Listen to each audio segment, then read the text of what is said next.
230 000 viols et tentatives de viol commis en France chaque année, moins de 8 000 condamnations, 90% des femmes violées qui ne déposent pas plainte, 80% des plaintes formulées faisant l'objet d'un non-lieu ou d'un classement sans suite. Aujourd'hui, nous ne changeons pas simplement juridiquement, c'est un changement de regard.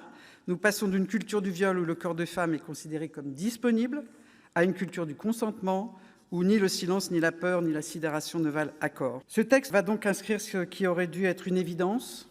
Sans consentement, il y a viol. En 1978, une sénatrice du groupe de la gauche démocratique, Brigitte Gros, a présenté un texte dans lequel elle disait cette phrase qui est tellement exacte. Le viol est sans doute la seule infraction où la victime est présumée coupable ou à tout le moins suspecte.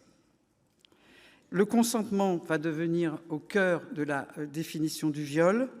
Il devra être libre, éclairé, spécifique, préalable et révocable. Ce texte ne réparera pas toutes les injustices, mais il met fin à une hypocrisie. Il dit que le corps n'est jamais à disposition, que le consentement n'est jamais implicite et que la parole des femmes mérite toujours d'être crue.